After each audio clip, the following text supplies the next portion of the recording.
क्योंकि आज लगवाओगे तो ये नंबर यहां लगेगा, कल लगवाओगे फिर ये यहां लगता है, परसों लगवाओगे यहां लगेगा, नरसों लगवाओगे यहां लगेगा, तरसों लगवाओगे यहां लगेगा। इसमें ऐसा कोई सिस्टम नहीं है अपन 6 महीने कहीं घूम के आए और 6 महीने आने के बाद बीच में शिफ्ट हो जाए। ये सीनियर जानते हैं, जब से हम सरकार के अंडर आए हैं ना, नाम में करेक्शन नहीं करने देती गवर्नमेंट।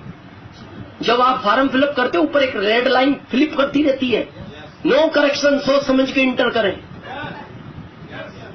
आप ओरिजिनल डॉक्यूमेंट भी लेके जाओ ना सरकार के पास, सर मेरा एक नाम में स्पेलिंग गलत हो गया, बोले हो गया तो हो गया, अब कुछ नहीं होगा।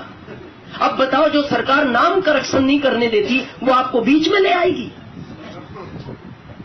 आज आओगे तो यहां हो, कल यहां, परसों यहां, नरसों यहां, तरसों यहां, और बरसों बाद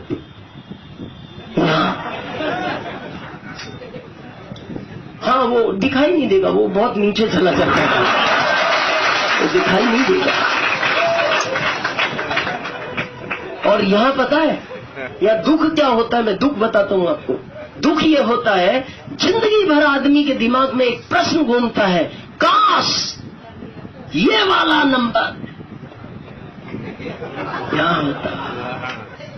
मैं आपको रियल घटना बताता हूं। 26 जुलाई 2002 आप ही की तरह मैं पहली बार एक मीटिंग सुनने गया 15 साल पहले। उसमें 8 व्यक्ति पहले थे, 9वां में था, 10वां कोई आया नहीं। आश्चर्य की बात यह है कि जिसने बुलाया वो भी नहीं आया,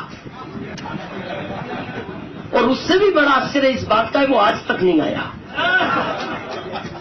बहुत लोग एक बात बोलते हैं, सर मेरा अप्लाइन साथ नहीं दे रहा, मेरा अप्लाइन हेल्प नहीं कर रहा। बगैर अप्लाइन के भी स्टार रूबी बना जा सकता है, बना जा सकता है। अब जब मैं उस हॉल में घुसा तो उस समय मैं सेमी गवर्नमेंट एमपी कृषि उपज मंडी में काम करता था, 2075 रुपए में मेरी सैलरी हुआ करती थी। उस समय मेरे 3 अधिकारी, मेरे जो बॉस थे, वो उस मीटिंग में पहले से बैठे थे। तो मैं एकदम डर गया, मैंने कहा यार बॉस लोग बैठे, अपने को नहीं बैठना चाहिए। अब टिकट तो ले लिया था, तो मैंने सोचा पीछे बैठ जाओ, अगर मुड़ के कोई सा बॉस देखेगा बाहर निकलेंगे। लेकिन जैसे ही मैं इंटर हुआ, बॉस ने तुरंत मुड़ के देख लिया। कैसे आए हो दिनेश? सर जैसे आप आए हो। किसने बुलाया है? सर वो तो आए ही नहीं। मैंने कहा सर आप बैठो, मैं जा रहा हूं। नहीं नहीं बैठ, तू भी बैठ, बैठ, सुन ले, जब आया है तो सुन ले। अब जब मीटिंग शुरू हुई, ध्यान से सुनना, जब मीटिंग शुरू हुई 1 घंटे बाद वो तीनों लोग उठ के चले गए। क्यों उठ के चले गए? पढ़े लिखे थे, दिमाग ज्यादा था, चले गए। मैं बैठा रहा। मीटिंग एंड होने के बाद मैंने उसी समय 1 घंटे बाद आरसीएम को ज्वाइन कर लिया, जबकि मेरी सैलरी 2075 और ज्वाइन करने के लिए उस समय चाहिए थे 1480। स्थिति नहीं थी, फिर भी किया मैंने, इधर उधर जुगाड़ करके तुरंत 1 घंटे में ज्वाइन किया। अगले दिन जब मैं जॉब पे गया तो वो मेरे तीनों बॉस बोलते हैं, उसमें जो मेन बॉस था उसकी सैलरी उस समय 7000 हुआ करती, जो मेन था। तो मेरे को वो मेन बॉस बोलता, दिनेश रात में कब आए? मैंने कहा सर मीटिंग एंड होने के बाद। पूरी मीटिंग सुनी? हाँ। मैंने कहा सर आप तो 1 घंटे बाद आ गए। अरे बोले कुछ नहीं। मैंने कहा सर एंड ही तो अच्छा था, वो आपने देखा नहीं? एंड वाला जो सीन था वही कीमती था। बोले क्या कीमती था? मैंने कहा इतना कीमती था मैं रात को ही ज्वाइन हो गया।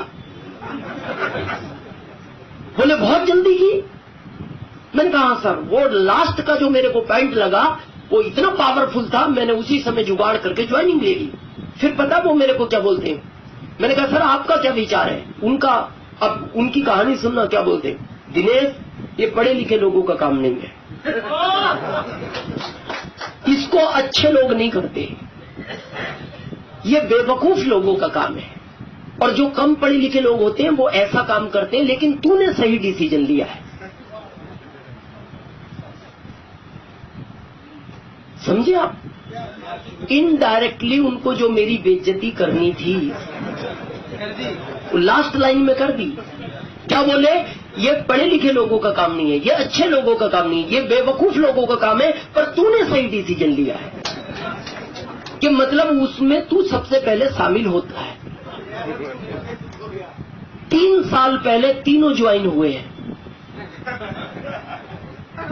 3 साल पहले तीनों ज्वाइन हुए। एक का रॉयल्टी हुआ मार्च में, एक का लीडरशिप हुआ, एक का वाइटल निकला, और वाइटल मेन बॉस का निकला है क्योंकि वो सबसे आखिरी में आया है। कुछ दिन पहले की कहानी है, उन्होंने मेरे को फोन किया, दिनेश कहाँ हो? मैंने कहा सर मैं दिल्ली एयरपोर्ट पे हूँ। कहाँ जा रहे हो? मैंने कहा सर मैं रतलाम आ रहा हूँ। कब तक आ जाओगे? मैंने कहा सर 3 घंटे में। कोई विशेष? बोले नहीं, इसके फ्यूचर के लिए बात प्लानिंग करना था। मैं गया, मैंने कहा सर रात को मिलते। बोले नहीं, आप टूर से आ रहे हो, मॉर्निंग मिलते। मॉर्निंग होटल में वो चाय पी रहे थे तीनों। मेरे को फोन किया, हम इस होटल में, दिनेश जी आ जाओ। मैं जब वहां पहुंचता हूं, उन्होंने एक चाय और ऑर्डर किया। आप विश्वास नहीं करोगे, जो मेन बॉस था ना, बात करते करते उसकी आंख में आंसू झलक आए। तो मेरे को लगा घर में कोई ट्रेजेडी हो गई होगी। तो मैंने कहा सर क्या हुआ? मेरे लायक कुछ काम? बोले नहीं, तुम्हारे लायक कुछ। सर कुछ हो तो बताओ। बोले दिनेश इसमें तुम कुछ नहीं कर सकते। मैंने कहा सर फिर भी कुछ तो। बोले इसमें तुम कुछ नहीं कर सकते। मैंने कहा सर फिर भी क्या हुआ? बोले दिनेश बस एक ही बात का दुख है, काश ये वाला नंबर